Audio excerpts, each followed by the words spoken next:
नमस्कार, महाकाल टुडे में आप सभी दर्शकों का स्वागत है। आपके साथ मैं हूँ रंजना राय और चलिए नजर डालते हैं शहर की गतिविधियों पर।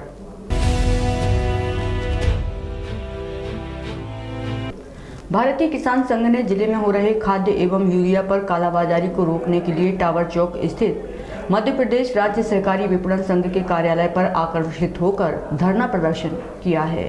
मध्य प्रदेश राज्य सरकारी विपणन संघ मर्यादित उज्जैन के जिला कार्यालय पर उस समय हंगामा मच गया जब भारतीय किसान संघ के आक्रोशित किसानों ने कार्यकाल के दौरान बाहर बैठकर धरना प्रदर्शन किया।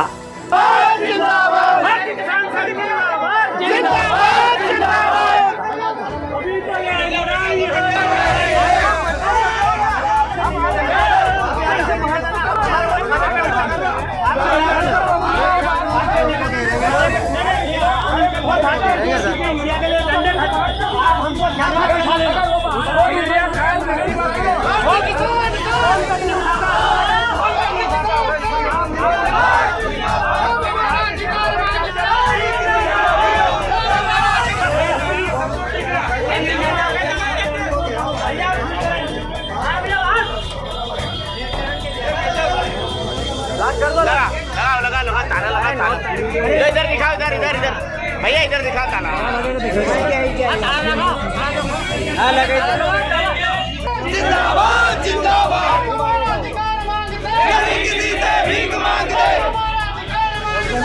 दरअसल 20 नवंबर को उज्जैन में क्रपको यूरिया का एक रैक लगा हुआ था, जिसे लेकर भारतीय किसान संघ के किसानों का आरोप है कि इस यूरिया की अधिकारियों की मिलीभगत से कालाबाजारी की गई और इसमें जमकर भ्रष्टाचार हुआ। इसका प्रत्यक्ष उदाहरण बड़नगर में 500 और 600 रुपए में बिका हुआ यूरिया है, जिसे लेकर प्रशासन ने कार्यवाही भी की थी। अब हमारी मांग है कि बड़नगर के कृषि विभाग के अधिकारी एवं राजस्व विभाग के अधिकारियों की जिम्मेदारी तय कर इन पर भी कार्यवाही की जाए। उग्र किसानों द्वारा विपणन संघ के कार्यकाल पर जमकर नारेबाजी की गई। इस दौरान पुलिस द्वारा रोकने पर माधवनगर थाना प्रभारी के साथ जमकर तकरार हुई।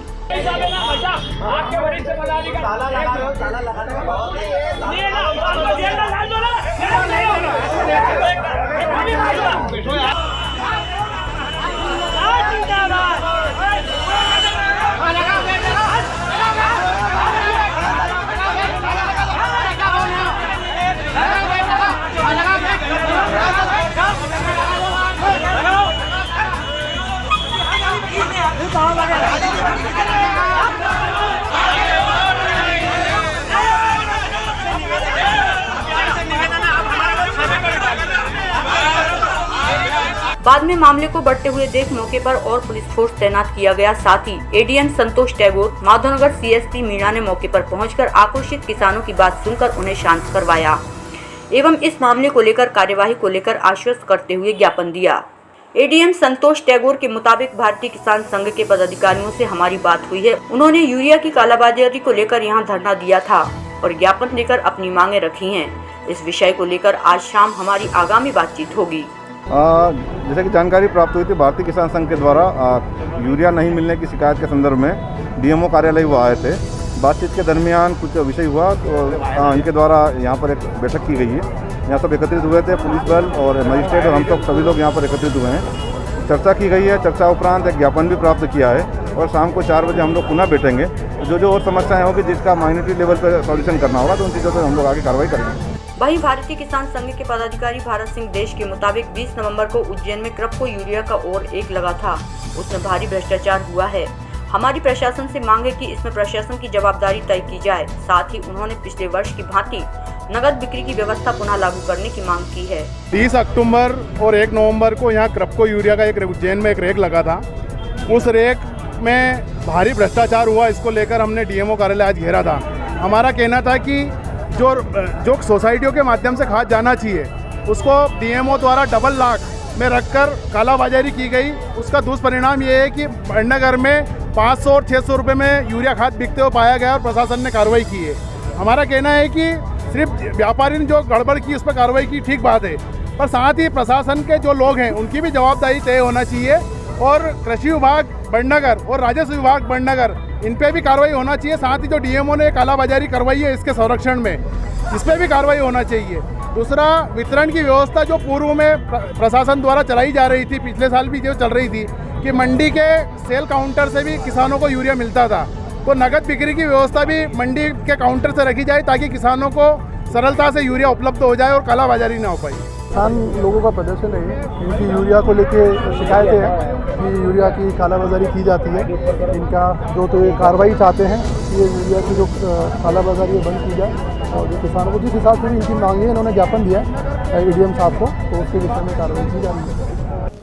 कोरोना महामारी के चलते पिछले 2 वर्षों से जन सुनवाई बंद होने के बाद पुनः चालू होने से आम नागरिकों को अपनी अपनी समस्याएं लेकर कोठी महल स्थित बृहस्पति भवन पहुंचे। मध्य प्रदेश से कोरोना काल के चलते लगाए गए तमाम प्रतिबंधों को हटाए जाने के बाद अब आम नागरिक अपनी समस्याएं लेकर प्रशासन के पास पहुंच रहे हैं। इसी कड़ी में मंगलवार को कोठी स्थित बृहस्पति भवन पर आयोजित की गई जन सुनवाई में तमाम प्रशासनिक अधिकारी मौजूद दिखाई दिए। यहां आम नागरिक अपनी हर प्रकार की समस्याएं इन प्रशासनिक अधिकारियों के समक्ष रखकर कार्यवाही की उम्मीद रखते हैं। मध्य प्रदेश सरकार के द्वारा शुरू की गई इस जन सुनवाई में अब अपनी समस्याओं को लेकर लोग बढ़ चढ़कर पहुंचते हैं। साथ ही जिला प्रशासन एवं पुलिस प्रशासन भी इन मामलों को गंभीरता से निपटाने का प्रयास करते हैं। आज सुबह से ही लोग अपनी अपनी समस्याएं लेकर बृहस्पति भवन में बैठे अलग अलग विभाग के अधिकारियों के पास अपनी शिकायत दर्ज कराने के लिए पहुंचे।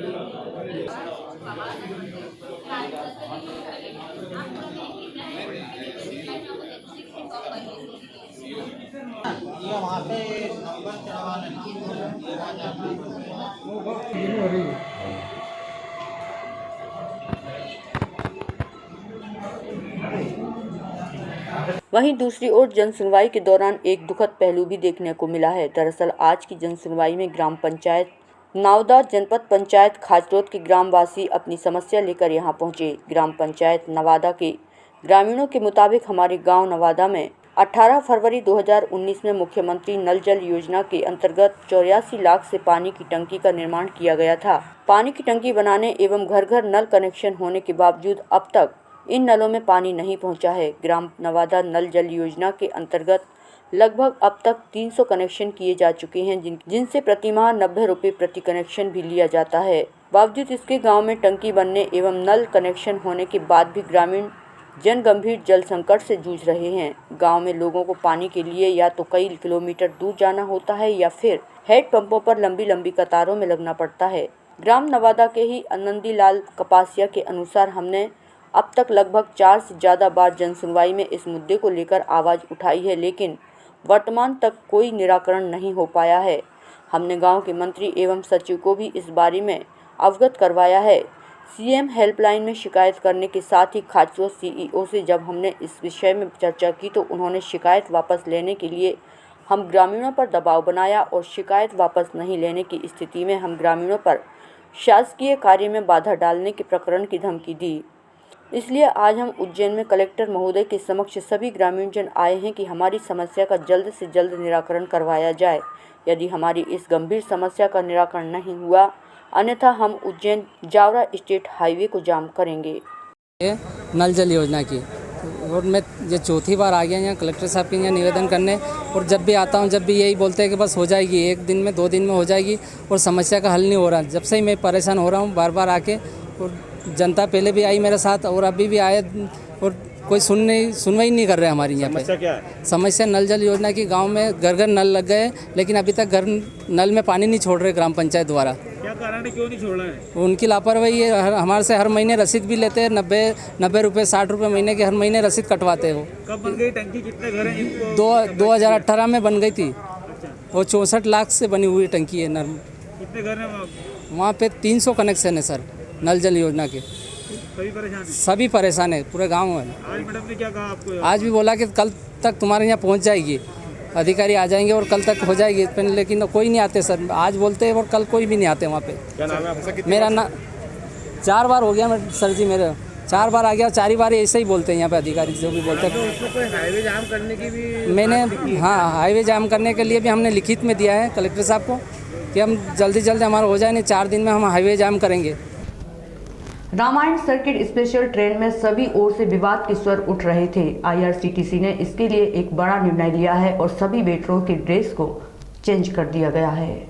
महानिर्माणी अखाड़े के संत एवं अखिल भारतीय अखाड़ा परिषद के पूर्व महामंत्री मक्सी रोड स्थित आश्रम के संत अवधेशपुरी महाराज की मांग पर IRCTC ने रामायण सर्किट स्पेशल ट्रेन के वेटरों की नई ड्रेस का वीडियो जारी किया है। दरअसल 2 दिन पूर्व ही रामायण सर्किट स्पेशल ट्रेन में सर्विस देने वाले वेटर्स की ड्रेस पर विवाद हुआ था, जिसे लेकर चारों ओर तेजी से विरोध के स्वर उठने लगे थे। इस विवाद में घिरने के बाद IRCTC ने एक बड़ा निर्णय लिया है। यहां ट्रेन के वेटरों की ड्रेस में बदलाव कर दिया गया है। IRCTC ने मंगलवार को वेटरों की नई ड्रेस का वीडियो भी जारी किया है। IRCTC के निर्णय पर संत डॉक्टर अवधेशपुरी जी महाराज ने खुशी जाहिर की है। यहाँ बता दें कि इस ट्रेन के वेटर्स को भगवा कपड़े, धोती, पगड़ी और रुद्राक्ष की माला पहनाई गई थी, जिसे लेकर संत समुदाय एवं हिंदूवादी संगठनों ने इस तरह की पोशाक पहनाकर लोगों को भोजन परोसने का कड़ा विरोध जताया था। इस ड्रेस पर महानिर्माणी अखाड़े के संत एवं अखिल भारतीय अखाड़ा परिषद के पूर्व महामंत्री डॉक्टर अवधेशपुरी ने आपत्ति जताई थी और भगवा ड्रेस को चेंज नहीं करने की दिशा में रेल रोकने की बात कही थी। IRCTC द्वारा रामायण सर्किट स्पेशल ट्रेन के वेटरों की ड्रेस में बदलाव करने का संत समुदाय एवं हिंदूवादी संगठनों ने स्वागत किया है। बहुत प्रसन्नता है। मैं भगवान महाकाल की इसको कृपा ही मानता हूँ कि मात्र 12 घंटे की हलचल के बाद जैसे मैंने रेल मंत्री जी को पत्र लिखा, IRCTC ने तुरंत उस पर एक्शन लिया और ड्रेस कोड को चेंज कर दिया। मेरी घोर आपत्ति इस बात की थी कि हम भगवान राम के आदर्शों को अपने जीवन में उतारें, उनको लोग जान सकें। इसके लिए रामायण सर्किट ट्रेन लागू हुई, चालू हुई। लेकिन अगर बेटर धार्मिक ड्रेस पहनेंगे तो हमारी हिंदुओं की भावनाओं को निश्चित रूप से ठेस पहुंचेगी और मुझे बेहद ठेस पहुंची थी। इसलिए मैंने पत्र लिखा था। IRCTC ने तुरंत उसको चेंज किया। इसके लिए मैं उसको बहुत बहुत धन्यवाद दूंगा। रेल मंत्री जी को धन्यवाद दूंगा और स्पेशली मैं मीडिया को बहुत बहुत धन्यवाद दूंगा। प्रिंट मीडिया ने अच्छी तरह उसको छापा और इलेक्ट्रॉनिक मीडिया ने आज पूरे दिन खबर को चलाया। सारे नेशनल चैनल उसको चला रहे थे, रीजनल चैनल उसको चला रहे थे। मैं सवेरे से आज लैब पर बैठा रहा हूं, तो निश्चित रूप से मैं सबको बहुत बहुत धन्यवाद देता हूं। देवी पुराण के मुताबिक 51 शक्तिपीठों में से एक मां हरसिद्धि मंदिर में 56 पकवानों का भोग लगाया गया। मंदिर को आकर्षक लाइटिंग और फूलों की लड़ियों से सजाया गया। सनातन परंपरा के अनुसार दीपावली के बाद मंदिरों में 56 भोग लगाने की परंपरा सदियों से चली आ रही है। मान्यता है कि 56 भोग लगाने से माता प्रसन्न होती हैं और श्रद्धालुओं को सुख समृद्धि का आशीर्वाद प्रदान करती हैं। इसी परंपरा का निर्वहन करते हुए उज्जैन के राजा विक्रमादित्य की आराध्य देवी माता हरसिद्धि के मंदिर पर 56 भोग का आयोजन पुजारी परिवार द्वारा प्रतिवर्ष किया जाता है। देवी पुराण के अनुसार महाकाल वन में महाकाल मंदिर के समीप 51 शक्तिपीठों में से एक मां हरसिद्धि का मंदिर यहां स्थित है, जिसमें श्रद्धालुओं की अगाध आस्था है। मां हरसिद्धि सम्राट विक्रमादित्य की आराध्य देवी थीं। अन्नकूट महोत्सव के अंतर्गत 56 भोग के आयोजन के लिए पूरे मंदिर को लाइटिंग और फूलों की लड़ियों से सजाया गया, जो देखने में बहुत ही आकर्षक दिखाई दे रहा था। 56 भोग के दर्शन करने के लिए हजारों श्रद्धालु माता के दरबार में पहुंचे और उन्होंने 56 भोग के दर्शन कर माता का आशीर्वाद लिया। मां हरसिद्धि को विभिन्न प्रकार के मिष्ठानों और व्यंजनों का भोग लगाया गया और श्रद्धालुओं से भरे मंदिर में महाआरती की गई। माता की संध्या आरती में हजारों श्रद्धालु शामिल हुए। संध्या आरती में मंदिर परिसर में लगाई गई 1008 दीपों की माला को भी श्रद्धालुओं द्वारा प्रज्वलित करवाया गया। मंदिर के पुजारी ने बताया कि मां हरसिद्धि के दरबार में प्रतिवर्ष 56 भोग का आयोजन किया जाता है। पिछले 2 वर्षों से कोरोना महामारी के चलते श्रद्धालु 56 भोग में शामिल नहीं हो पा रहे थे। कोरोना संबंधित प्रतिबंध हटाए जाने से इस वर्ष 56 भोग में बड़ी संख्या में श्रद्धालु शामिल हो पाए हैं।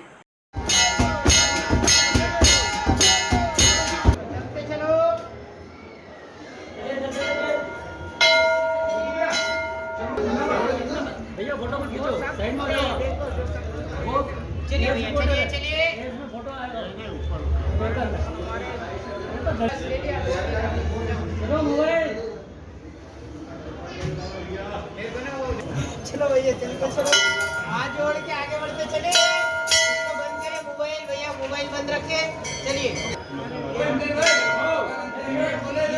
ये माता जी का जो 56 भोग है, ये हर प्रतिवर्ष अनुसार इस वर्ष भी इसका आयोजन रखा गया है और 56 भोग में तमाम मिठाइयाँ माता जी को और जो भी लगता है वो उसी तरह 56 से भी करीब अधिक है। यहाँ अन्नकूट के मतलब 56 भोग सिर्फ 56 ही रहते हैं, बाकी अन्नकूट में अनादि जितने भी आप लगा सकते हो उस हिसाब से हमेशा हर साल अन्नकूट का ही आयोजन रखा जाता है। माता ये माता जी का प्रतिवर्ष जो भी अन्नकूट का आयोजन होता है ये वर्षों से चला आ रहा है ना। इसकी परंपरा है कि दिवाली के बाद हर मंदिरों में इसका आयोजन रखा जाता है। इसी तारतम्य में हरसिद्धि माता मंदिर में भी इस वर्ष इसका आयोजन रखा गया है। तो मुझे 2004 के सिंहस्थ में यहाँ अंतर्राष्ट्रीय सम्मान मिला था बाबा महाकाल की कृपा से। मेरा प्रयास रहता है कि मैं हर महीने आऊँ और माता हरसिद्धि की बड़ी कृपा है, भगवान महाकाल की कृपा तो है ही है। 2 बार मेरी श्रृंगार आरती दीपमालिका बुक हुई। पहली बार भी कोरोना ले गया, दूसरी बार 26 जून का था वो भी कोरोना ले गया क्योंकि मंदिर 28 को खुला। आज मैं फिर आया हूँ तो पता लगा दिसंबर जनवरी सारे डेट्स बुक हैं। फरवरी की डेट्स के लिए अभी प्रयास कर रहा हूँ। माता हरसिद्धि का आज 56 भोग का श्रृंगार देखकर मन तृप्त हो गया और यकीन मानिए यहाँ आके लगता है कि यहीं बस जाओ। मैं गुड़गांव से आई हूँ। यहाँ पे 56 भोग लगा हुआ है, यहाँ पे इच्छा पूरी होती है। तो मैं सभी लोगों से बोलना चाहूँगी कि यहाँ पे आए और अपनी इच्छा रखें भगवान जी के सामने। और यहाँ पे बहुत अच्छी लाइटिंग होती है, 1008 दिए जलाए जाते हैं, तो उनको भी आप देखने आइए। पुलिस महानिरीक्षक राकेश कुमार गुप्ता ने उज्जैन पहुंचकर सपरिवार बाबा महाकाल के आम श्रद्धालुओं की तरह लाइन में लगकर दर्शन किए हैं। पुलिस महानिरीक्षक राकेश कुमार गुप्ता मंगलवार को महाकालेश्वर मंदिर पहुंचे। राकेश गुप्ता यहां सपरिवार बाबा महाकाल के दर्शन के लिए आए थे। खास बात यह रही कि उन्होंने गाड़ी पार्किंग में खड़ी करने के बाद करीब 1 किलोमीटर पैदल चलकर आम श्रद्धालुओं की तरह लाइन में लगकर दर्शन किए। यहां उन्होंने महाकाल मंदिर समिति के नियमों का पालन करते हुए बैरिकेड्स से ही दर्शन किए। पुलिस महानिरीक्षक राकेश गुप्ता ने प्रोटोकॉल और अन्य सुविधाओं को नज़रअंदाज करते हुए बाबा महाकाल के दरबार में सामान्य दर्शनार्थियों की तरह बाहर से ही पैदल आकर कतार में लग बाबा महाकाल के दर्शन किए। यहां आपको बता दें कि पुलिस महानिरीक्षक राकेश गुप्ता उज्जैन में पुलिस अधीक्षक पुलिस महानिरीक्षक के पद पर रहते हुए अपनी सेवाएं दे चुके हैं। बावजूद इसके जब वह अपने परिवार के साथ बाबा महाकाल के दर्शन करने के लिए आए तो उन्होंने सारी सुविधाओं को त्याग कर एक आम श्रद्धालु की तरह अपने परिवार के साथ लाइन में लगकर बैरिकेड्स से बाबा महाकाल के दर्शन किए।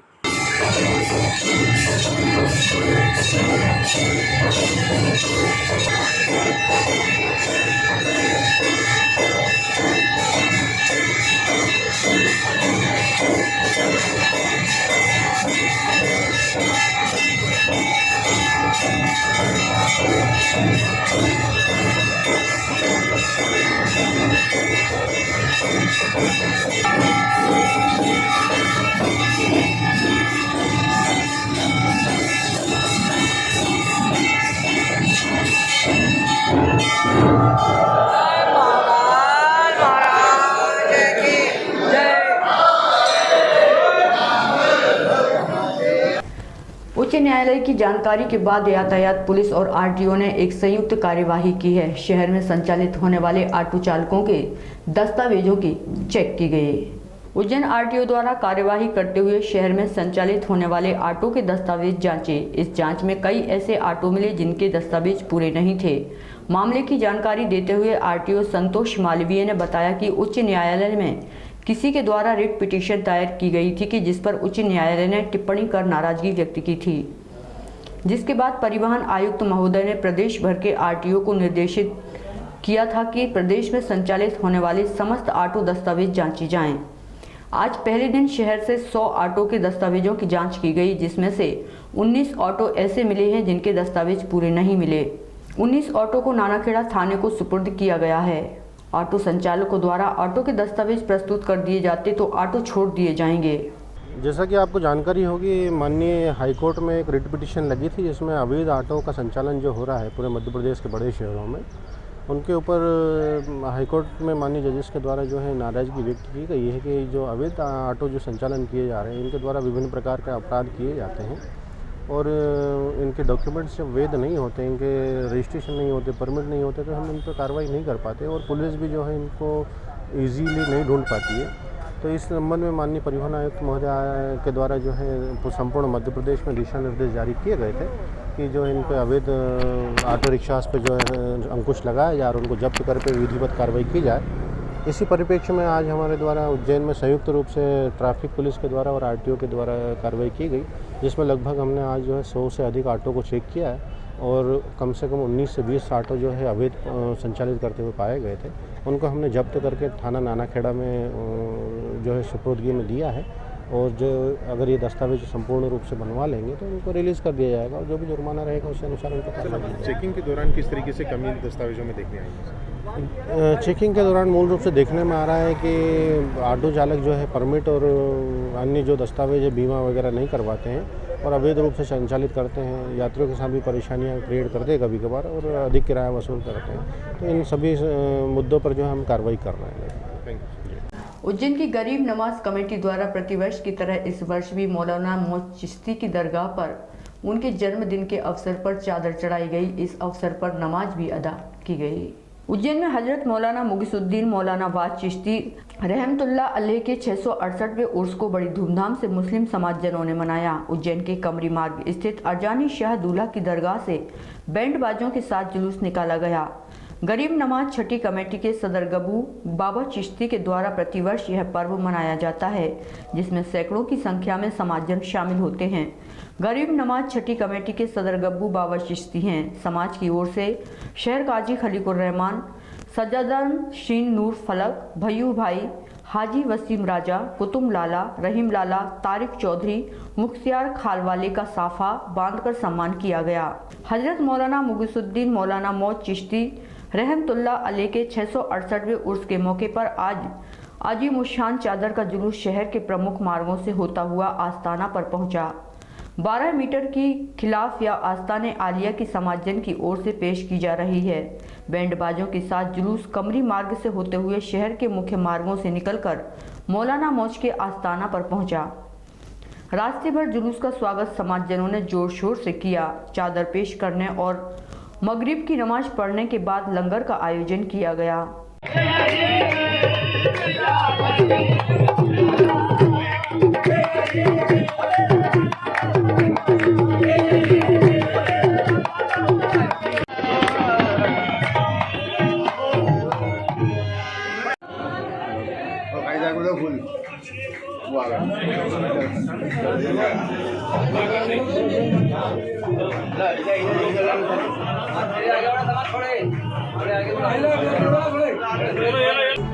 छः 668वां उर्स है और ये वही परंपरागत रास्ता है कि यहाँ हरजानी शाह दूल्हा से लेकर कमरी मार्ग होते हुए केडी गेट और केडी गेट से भार्गव मार्ग और जामे मस्जिद होता हुआ टंकी से वापस मुड़ करके और मावा बाज़ार से होता हुआ और ढाबा रोड होता हुआ सीधा मौलाना मौज पहुँचेगा। और ये आज का नहीं बल्कि परंपरागत रास्ता है और इसी रूट से जाते हैं हमेशा से। हज़रत मौलाना मुगिसुद्दीन मौज चिश्ती रहमतुल्लाह अलैह का 668वां उर्स है ये। और इस मौके पे जो है हर साल की तरह इस साल भी गरीब नवाज कमेटी की जानिब से ये चादर जो है पेश की जा रही है। जो है ये 12 मीटर का गिलाफ होता है आस्ताने आलिया का, जो तमाम ज़ायरीन की तरफ से मौलाना मुगिसुद्दीन मौज चिश्ती रहमतुल्लाह अलैह की बारगाह में पेश किया जाएगा। उसके बाद मगरिब के बाद लंगर का एहतमाम है। बाबा महाकाल की तड़के होने वाली भस्म आरती में बाबा को हरिओम जल चढ़ाया जाता है और उसके बाद भस्मी से श्रृंगार किया जाता है, जिसे देखकर दर्शनार्थी भाव विभोर उठते हैं। ज्योतिर्लिंग बाबा महाकाल के दरबार में तड़के होने वाली भस्म आरती में बाबा को हरिओम जल अर्पण करने के बाद भस्म आरती की जाती है। राजाधिराज बाबा महाकाल का पंचामृत से अभिषेक कर नयनाभिराम श्रृंगार भी किया जाता है। भस्मीभूत बाबा के दर्शन के लिए दूर दराज से दर्शनार्थी उज्जैन के महाकालेश्वर मंदिर पहुंचते हैं और अपने आप को भस्म आरती देखकर धन्य महसूस करते हैं। पंडित घनश्याम शर्मा ने सुबह होने वाली भस्म आरती के बारे में जानकारी दी।